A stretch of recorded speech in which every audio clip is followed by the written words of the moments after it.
अच्छा श्वेता, इसमें ये बताइए कि हम जिस तरीके के क्राइम्स अब एनिमलिस्टिक कर रहे हैं, पहले होता था कि वैसे नहीं सुनते थे हम लोग, या तो एक्सपोजर से ये चीजें, मेडिकल डिटेक्टिव्स, ये प्रोग्राम्स वगैरह भी बनते हैं, हम बताते हैं, हम अवेयरनेस क्रिएट करना चाहते हैं, बट इससे क्या कहीं ना कहीं हम इन्फ्लुएंस भी कर रहे हैं उन लोगों को जिनकी क्रिमिनल टेंडेंसीज हैं।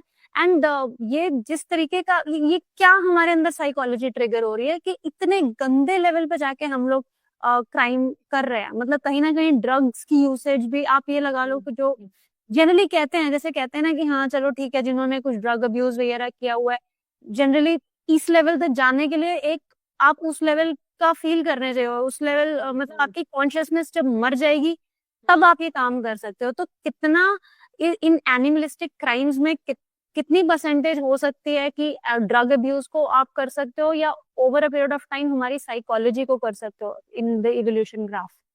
पहले ड्रग्स वाली बात करते हैं कि under the influence of drugs मैंने बहुत देखा है कि बहुत सारी फैमिलीज में हैव यू सीन कि हस्बैंड रात को पी के आएगा तो मारपीट करेगा, सुबह he is a saint, he will apologise, make up for everything. Right. Also drugs के इन्फ्लुएंस के under I have seen so many girls taking divorce because जैसे when he is under the influence he is a weird guy and when he is not he loves me so much. Over the period of time, I've seen कि girls are also taking narcotic drugs and women taking them, and their children born with abstinence syndrome, like neonatal abstinence syndrome, कि जहाँ बच्चे को withdrawal symptom हो रहे हैं क्योंकि माँ के fetus मतलब माँ के womb में उसको ड्रग की सप्लाई मिल रही थी. तो how the child is born? The child is born with withdrawal symptoms. उसको नशा चाहिए, नहीं दोगे तो he'll be showing all the withdrawal symptoms जो एक नशा छोड़ने वाले को होता है. That's how dangerous if a mother is taking it. On top of it, अगर mother and father both are taking drugs, the environment is such in the house. पहले तो we used to see it in US series कि ऐसा होता है. अब तो it's like a common thing in Punjab. तो it's very common in even in villages that mother father both are taking drugs. The child is born with the dependence on the drug, born like an infant dependent on drug. And मतलब one of my cousins was telling me one of other neighbor's child वो छटपटा रहा था बच्चा पैदा होने के बाद ड्रग के लिए क्योंकि उसको ब्लड सप्लाई में मिलता था मदर की वूम में. एंड ऑल्सो डिफॉर्मिटीज और प्रॉब्लम अल्कोहल जो मदर्स लेती हैं उनके भी ये इशू हो जाता है कि बच्चे को फीटल अल्कोहल सिंड्रोम हो जाता है. उससे very high chances of the child being born with ADHD, irritability. Drugs से भी यही प्रॉब्लम होती है, इरिटेबिलिटी, एडीएचडी और भी पर्सनालिटी डेफिसिट्स. एक तो ये चीज है, जनरेशनली चेंज हो जाता है हमारा mind.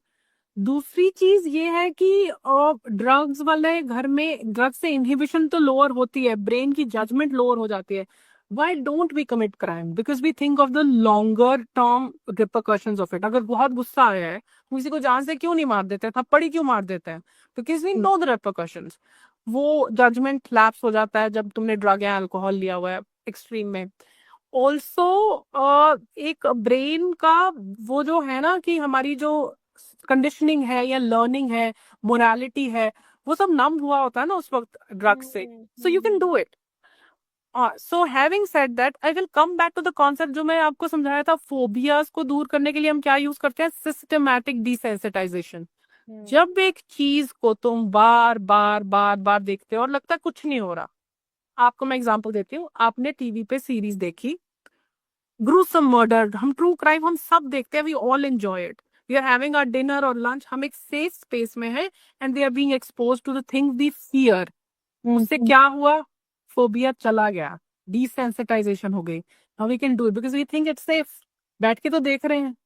So that is positive. Same concept using we can use positively. and negatively. Same concept being used negatively of systematic desensitization because of overexposure.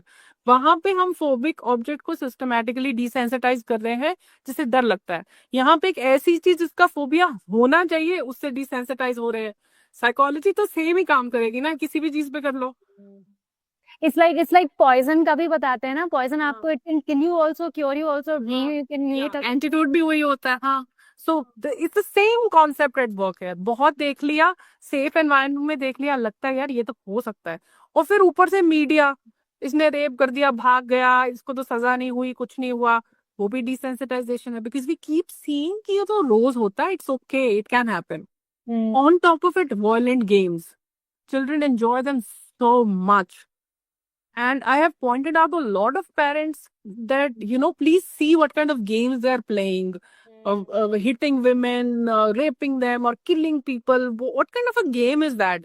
But the parents say, it's okay, game hi to hai. But they're being desensitized to the idea of hitting someone, killing someone. Media is showing that, games are showing that, and top of it, series are showing that. Then we feel that it's okay. आसपास भी सुन रहे हैं, हो रहा है तो ठीक है, desensitize हो गए हम.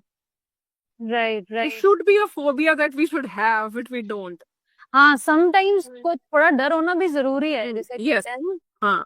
right.